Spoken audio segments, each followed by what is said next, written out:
In order to achieve the impossible, you have to be willing to imagine it and actually allow your brain to go there, knowing you don't have all the information. Every single thing I do, which of these are bringing me happiness and bliss, and which of them no longer do? And that'll change the quality of my life by changing that one question. Hey, I want to jump straight in. I've had a chance to get through all the way through Power of One More. Good. And I got to be honest with you, it's by far one of my best books this year that I've been through. I haven't seen so much packed into one set of bookends. And I don't know how long. Yeah, it's a lot. Yeah. One of the things that stuck out to me is this: intention is the currency of identity, or changing your identity. Mm-hmm. Explain that to everybody, because I thought that was powerful. Well, I didn't learn. It's not mine. I learned it from Wayne Dyer. Actually, I probably have made it my own, but many, many years ago, I was running on a beach in Hawaii. I met Wayne Dyer. He ran by me. We ended up sitting on the beach together for about an hour and a half. I was very young. If you don't know who Wayne Dyer is, Google him. He's one of the icons of, thought leadership.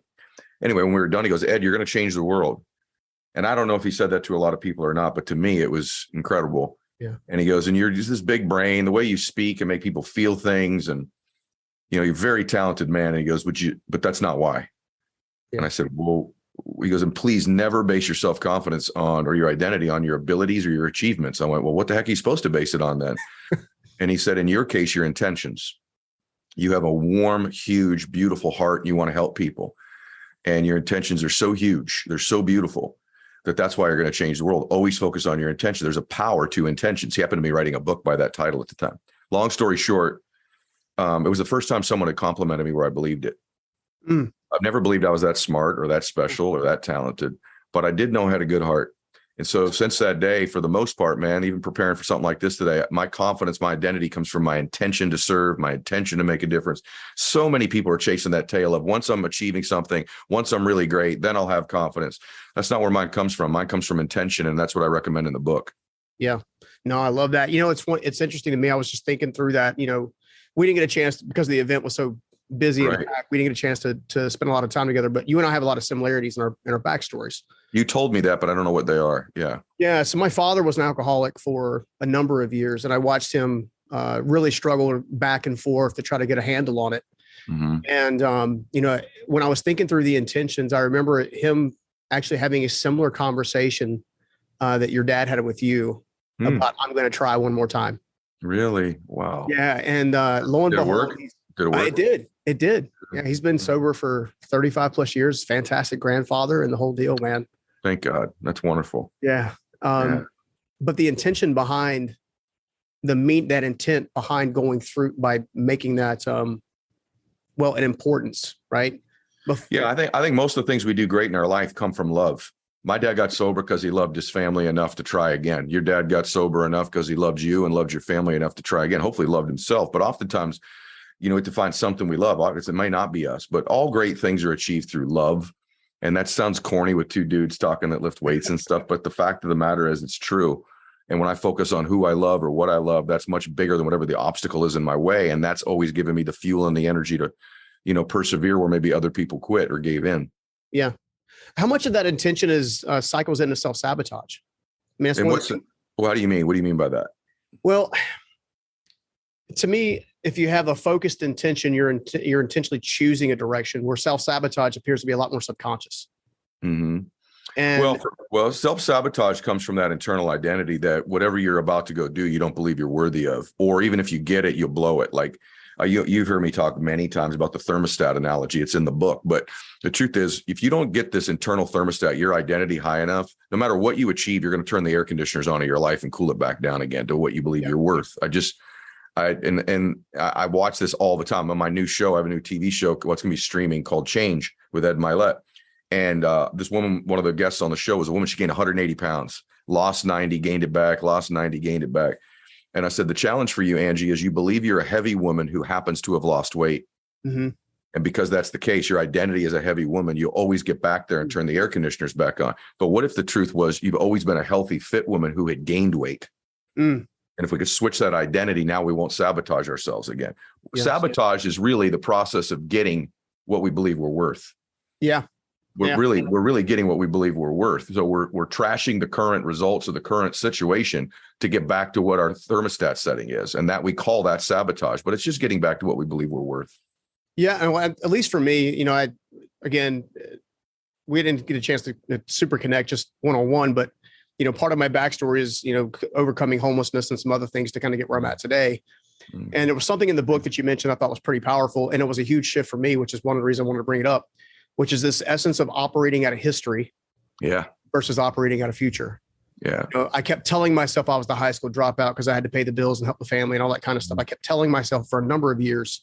Mm-hmm. And then one of my first mentors, old man Mylett, told me, he said, there's two ways to think. You can either learn to think like me, you can learn to think like your dad. Which one will it be? Wow. Right here. Yeah. Right here. Talk to me about history, man. Talk to me about operating out of history versus future. Well, 1% of all people operate out of their imagination and their dreams, and 99% operate out of history and memory. And this is a really insidious thing. We don't even realize we're doing it. When we're children, we're happier. Why? My belief is we were just more recently with God. Yeah. And two, we don't have a history and memory, so we're forced to operate out of imagination. And then at some point, for some children like you and I, we start getting a history early because it's thrust upon us with an alcoholic dad or whatever. But for the most part, most kids, it's 10, 12, 15 years old. They start operating out of history and memory. And what we do in our life is we move towards what we're most familiar with. So you become familiar with this history and memory, and you just move towards it. Same emotions over and over again, same thoughts over and over again. Even if the external circumstances change, our life is our emotions. We move towards the same thing. And that ties into associations. We all have heard, hey, you're going to be the product of the 5 people you hang around. That's old school, right? Yeah. How do you know who it should be? What's one thing no one's ever told you before? I'll give it to you right now. It's in my book.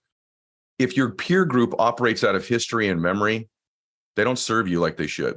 I'll give you an example. If when you're with your friends, it's like, man, you remember that, you remember high school, you remember that one thing, you remember that, yeah, right? And that's what most friends do together. Yeah. I don't have a lot of that. I have a little bit of it. And by the way, my peer group have great histories and memories they can operate out of. True. Yeah. But they don't. When we're together, you almost got to force them. What we're doing is we're talking about imagination and dreams. What are you working on right now? Where are you going? What's it going to look like? You think you can get Tom Brady to talk about past Super Bowls all the time, dude? Come on, man. He's talking about, hey, I got this new crypto thing. I've got this new watch. I've got this new business thing I'm doing. I got this NFT. We're going to win the Super Bowl this year in Tampa. I want to get ring 8, whatever it is. You talk to Tim Cook, who runs Apple. He's not talking about Macs from 20 years ago. He's talking about what they're working on now and where they're going as a company. And so the people around you, if it's history and memory, that's one little key. Like, I'm not saying drop people. I'm not a big believer in that. Unless they're toxic, you don't got to do, but you got to add. And so this is how critical it's like you probably asked me one of the 4 or 5 most important things in life. What is your frame of reference? History or memory, or imagination and vision? It's okay to have some history and memory. We learn from it, but going back there, you cannot be in both zones at one time. So if you're in history and memory, you are not in vision and imagination. And you were born to imagine, you were born to dream, you were born to do something great with your life. And I just remembered that's something I want to talk about tonight in my speech. Thank you for giving me that question. Hold on. Go ahead. Keep going. I'm going to write a note down because that was really good. Well, I mean, you're on a roll, man. I don't want to stop it. That was so good. No, that's good. I'm going to write it down. Just history and memory. Okay. Yeah, absolutely. Well, I think that plays into the next thing I want to touch on, which is this. You mentioned something called becoming an impossibility thinker and a possibility achiever. Yep. And so many people that I see are self-sabotaging because they're not viewing it through that lens. So talk to us a little bit about that. Okay. I'm sorry. I'm typing this great note down. Here's the thing. Here's the governor that you put on yourself if you're someone who is not an impossibility thinker. Being an impossibility thinker is really simple. It's being willing to envision things you're ill prepared to do. Yeah. See, the people that I know that I think have achieved this level of success, they have a lower threshold for what they need to know about something in order to imagine it and believe it's possible. So unsuccessful people have a very high threshold of what they have to know or what they have to have everything in place. And so they won't step into the unknown. I used to coach a race car driver. I won't say his name because I had an NDA with it, but a very successful NASCAR driver. And he told me, he goes, Ed, the most difficult thing in racing is not the normal race. It's when there's a crash in front of you. And when there's this crash in front of you, he goes, I want you to imagine you're going 180 to 200 miles an hour, and all there is a cloud of smoke. That's all you see. And you have to drive into that cloud of smoke not knowing that on the other side, there may be a stalled car that you're going to hit head on and kill yourself. And he said, it's your ability to drive through that fog, drive through that unknown, drive through that smoke that separates you from other drivers. What most guys do is they start looking at the wall and they veer towards it. And he said, my ability to drive through that crash smoke, even though I don't know what's on the other side of it, is what separates me from other guys. Mm-hmm. And man, that's so true in business and life too. Successful people are willing to drive through the smoke, not knowing what's on the other side, but believing I'll be resilient enough when I get in the room to figure it out. Yeah. Unsuccessful people, or people who are not successful yet, I'll drive once I know. I'll go once the conditions, once my kids are growing, once I have this much, once I read one more book, once I do one more, once I get, and the threshold keeps getting higher and higher and higher, and they never take action. That's a big separator. In order to achieve the impossible, you have to be willing to imagine it and actually allow your brain to go there, knowing you don't have all the information. I have a podcast. It's probably the most successful business podcast, weekly podcast on the planet, entrepreneurship. Man, I started out, I didn't even know how to order the microphone. The first one I did, I didn't record it.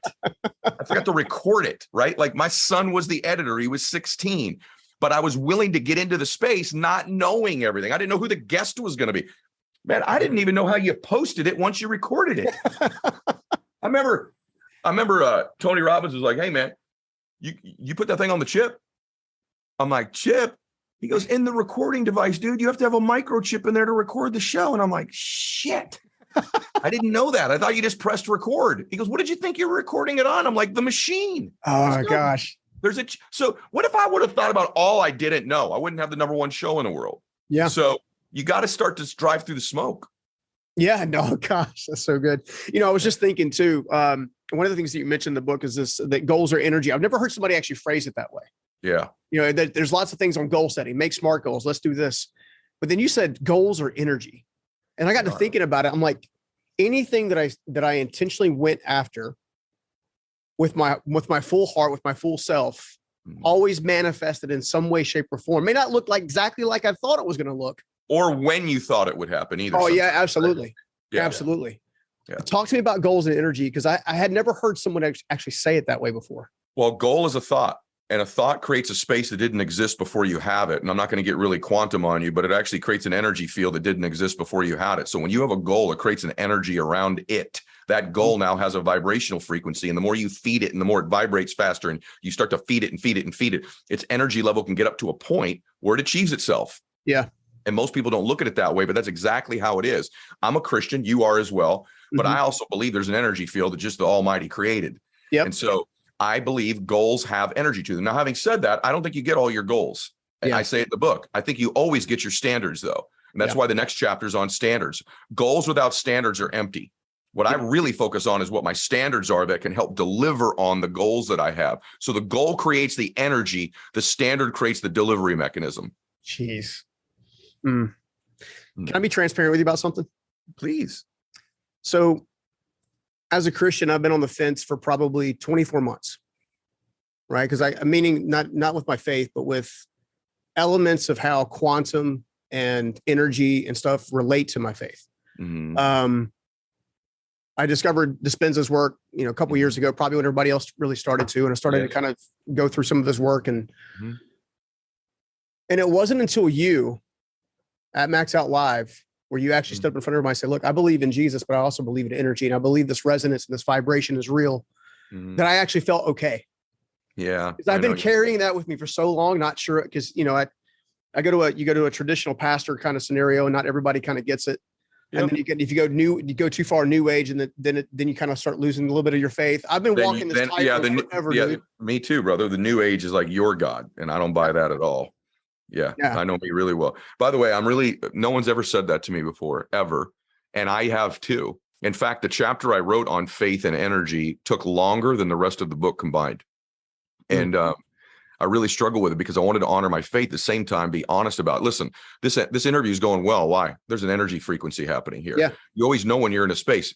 God gave you this energy. God gave you discernment. Discernment is energy. Talks about it in the Bible. Doesn't call it energy, calls it discernment. But what discernment is you're sensing energy. Discernment tells you this person, you ever meet somebody, you're like, nah, I don't feel it. Absolutely. Right? What's that come from? That's discernment, which is energy. So you're already proving that there's an energy field. Or you've been other people like, man, I can't explain it. Man, I like this dude. I like her, right? There's an energy frequency. So to deny that is ridiculous. Also, highest energy wins. People that make us feel good. What is a feeling? It's an energy, right? It's an energy. So everything is energy. We're always feeling energy. Highest energy wins. I'm trying to transfer energy when I speak. So to deny its existence is insane. In fact, take churches. A good church that's on fire for the body of Christ has an energy that's infectious and people are excited. Why do you want to bring people to church? Because the energy, the feeling, right? We do something special here. So actually, I think great pastors understand energy. And I will say this to you, I struggle with it as well, because I as a devout man of God, as a Christian, I always worry I'm sounding new agey. Me too. Right. When I'm like, oh, you can tap into this field. And so I always am reluctant, but I've come to the conclusion that all of the beautiful things in life that have served me have come from the Almighty, have come from God. Yep. And I know energy exists. Yeah. I think success has an energy. I think failure has an energy. I think slumps have an energy. We all know this. As I say it, you're all nodding. So to deny its existence is crazy. Having said all of that, I believe that energy is spirit. Yeah. And when I speak, people go, man, when you speak, sometimes I'm like, hey, man, that's not always me. That's the Holy Spirit. And I'm not sure how to put it all together quite yet, but I'm not so sure that the Holy Spirit doesn't have something to do with energy. Yeah. You know what I'm saying? And so I think we'll, guys like you and I that talk openly about this stuff, maybe we'll find better ways to phrase it. Yeah. But we certainly feel it. We certainly know it. I don't believe the fact that you buy into energy discounts the fact that you have a Lord and Savior. Yeah. And I think the notion of it's crazy. Does that mean you're not going to get criticism for people that think any word like that's blasphemous? Yeah, but I've just decided that's okay. I'm not religious. I have a relationship with God. It's my relationship with Jesus, right? Yep. And sometimes it's roaring and doing great. And sometimes I'm like, Lord, why are you doing this? Yeah. Why are you? My dad died. What's going on here? I was at Chalk Hospital this week with kids that are, one of the little boys has leukemia. You don't think for a minute, I went, Lord, come on, man. Yeah. Let's get this, but I understand there's a higher purpose. I understand there's a calling. I understand there's an energy to it. So, man, I'm really appreciate you're transparent about that. It's probably the most difficult thing I've struggled with in my life too. Yeah. Well, I mean, I got to be honest. It's probably been my number one on my spiritual side of my life. My number one, we'll call it frustration is not the word, but curiousness, confusion. Me too. By the way, I think curiosity, here's the other thing that's I don't like in organized religion, which by the way, I go to an organized church, but what I will say to you is this notion that, hey, questioning or being curious about your faith is somehow a lack of it. Mm-hmm. Boy, the reverse is true. Yeah. Curiosity. Listen, I'll give you an example. I'll mess this up by a number or two. Asking questions, okay? Asking questions matters. Do you know how many times in the Bible Jesus asked questions? I'll get it off by one or two here, but let me just say this to you. Jesus in the Bible asks over 300 questions. Mm-hmm. Do you know how many he answers in the Bible? 3. Jeez. So in the Bible, Jesus is asking questions. Mm-hmm. So he is teaching us through his example that it's healthy to ask questions. It's healthy to be curious. It's healthy to understand more. This notion that I better not ask anything. I better just, stay right in my lane. Yeah. Well, that doesn't grow your faith. What grows your faith is a relationship, and relationships are questions and answers and contemplation and prayer. And so I wholeheartedly encourage people to ask more questions and be more curious about their faith because it'll expand and grow. Well, I actually think if you're not asking questions about your faith is probably dying. You're probably got more doubt than anything. Imagine any relationship you have. Imagine any relationship, brother, where there's no questions being asked. That's a dying relationship. It's not a relationship. Yeah, it's not a relationship. Yeah. I was telling my kids this a number of years ago, but I had this epiphany one afternoon. I went and spoke somewhere, and at the end of it, there's often folks that want to talk to you and stuff like that, and talk about the presentation or whatever. And I had this interesting epiphany, and the guy was like, inside of your presentation, there were things that caused me to reflect, caused me to question, caused me to do this. And I said, well, that's because I've discovered that questions open hearts and statements close them. Very good. Very good. Very true too. Oh, dude. Well, and think about, all right. So I've built several businesses now. Yeah, right? I know. Different scale of different ones, but I've done my best to be a good dad. Done my best to be an absolute good husband, done my best to be good to my team, Totally screwed that up early in my business career. I was totally egocentric than anything else. Right. But through all of that scenario of getting to the question, asking myself, ooh, that brings back something in your book, man, that just fired up. Sorry, I can't help myself. You actually asked a profound question that was centered around question. And it was, do you ever ask questions of the questions that you ask yourself? Right. Dude. Yes. That got me right here. So let's go into there for just a minute. Just roll. Well, I do it a lot. I'm constantly evaluating the questions I ask myself, because to some extent, I don't know if it was Tony Robbins who said it first or me or whoever, it doesn't matter. The quality of your life is the quality of the questions you ask yourself, because I actually have a chapter on thinking. What is a thought? A thought is the process of asking and answering a question to yourself. That's what it is. So if you can change the quality of the questions you ask yourself, you can change the quality of your life. And so I'm always evaluating that. What am I asking myself? And they have changed over time. To your point, like about being ego driven, I think oftentimes when I used to speak when I was younger, walk into a board meeting, it's like, how can I impress them with me? That was the question I was asking myself. How can I impress them with me? How am I going to leave here where they want me back? And then over time, those questions changed and morphed into eventually like, how can I serve? Yeah. And then it moved to like, how can I honor God and still in the service of these people? And so the quality of the question has changed over time. And I'm evaluating that a lot. I'm asking myself that honestly right now. I'm towards the end of sort of promoting my book. I've got this new TV show, and I'm asking myself different questions like right now, like I've always asked myself the last 4 or 5 years, where am I making the biggest impact? How can I make the biggest impact? Yeah. And you know what? I'm going to give myself permission to ask a different question. And by the way, I just told my wife this morning, and I said it last night to her. I've got another week or two of really running hard. And I said, our 25th wedding anniversary is August 2nd. And I said, you know what? I'm giving myself the gift on our anniversary, amongst other things. I'm going to give myself permission to ask a new question, which is, what of the things that I'm doing make me happiest? And what doesn't bring me joy anymore? Because you know what? Some things have a season in their life. I'm going to evaluate all of it. My businesses, my podcasts, my speaking, my relationships, every single thing I do. Which of these are bringing me happiness and bliss, and which of them no longer do? And that'll change the quality of my life by changing that one question. Yeah. Now you gave me food for thought. Now I've got to go reflect as soon as this is over. Appreciate that. Well, you do that. I've been in your world. You're immensely successful, and if you want to have the same life repeat itself, keep asking the same questions. You're going to keep getting the same answers. And just for me, I'm 51, I've been married 25 years. I've got number one book, TV show, all that stuff's like, okay, what of these things not just make an impact, because I'm making an impact, but what of them make me happy?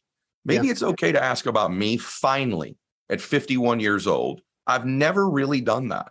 Yeah. Which of these things that when I look at them on my calendar, I go, I can't wait to do that one today. And you always know at your calendar, you look at it, you go, gosh, I got this 3:00. And by the way, I've worked hard enough to afford myself now the luxury of asking that new question. When I was 30 and climbing up, I didn't have the luxury. I had to do stuff I didn't want to do all the time. But damn it, I've worked for 30 years to not work the next 30 doing things I don't want to do anymore. Yeah. And it's just finally occurred to me. I'm going to change my life a little bit with a new question. That's so good. That's so good. Well, the few minutes we got left, talk to me about this new TV show. I know it was in the works. You were working on it kind of behind the scenes going into the event. A lot of stuff was going on, but I haven't got the update. What's the latest? Well, I got an NDA on it, so I can't go too deep, but it will be out the end. It's okay. It'll be out the end of August, the beginning of September. It'll be on streaming platforms. Originally, I think I had a show that we were going to do on primetime. COVID kind of derailed that. We've shrunk the show down, but it's really about changing people's lives is what I can tell you. And I've got about 30 minutes to do it. And so you'll see people from every people from that have gained a bunch of weight, like I said, people that have special needs children, and it's sort of, dominating their life, and how do they have a life in addition to that? I've had couples that have cheated on one another. I had someone on the show whose husband was killed in a car accident, and she's got a 5 and a 4-year-old. I've got a former world-class athlete who's lost his identity, children of an alcoholic. I have one that's going to win an Emmy, I believe, where this 16-year-old boy was kicked out of his house by his stepfather, and they hadn't talked in a year and a half. Jeez. And we try to reconcile the family. And so it's called Change. It is amazing. I have to say this last thing to you. When I was broke and down in my life, everyone hears these old stories of me. I would say I was living at my dad's house, and all day long I'd watch Jerry Springer and Maury Povich. Yeah. And you flash forward, and I'm recording my show, and I'm in that studio. having my own show changing people's lives. The exact studio that their shows are shot in is now my that's studio. insane, dude. And it's like, I was just like, my gosh, like the lowest point in my life to now flash forward. If you'd have told me a million years ago, laying there on the couch at 3:00 in the afternoon going, hey, dude, believe it or not, there's going to be a point where you're going to be in that studio with your name in the lights doing your show. I'd be like, what the? Yeah, right, dude. So anything's possible. And that's how you know there's a God in heaven, because I ain't that good. So Amen. there's got to be God doing something right, working in our lives. Amen. And the reality is that there's going to be another Mylett, another someone who's to watch your show and kind of kick off the same thing. 100%. By the way, I hope they watch this show and do it. Yeah, absolutely. Well, dude, I got to get you out of here. I promised I'll keep you on time. Thank you so much for hanging out with me today. I can say when I see you again, though, we've got to carve out like an hour and a half to talk about this Jesus energy thing, because I want to walk that out right. Okay. Cook me up a cigar and a little tequila, and we'll just go to town on it. You got it, dude. You got it. By the way, thank you for the cigars you already got me. You're absolutely welcome. I'll see you soon. Take care. Peace. Okay, brother. See you. Bye. Bye. Now, if you like this content that you just got through watching, I know you're going to love this one right here. So check it out.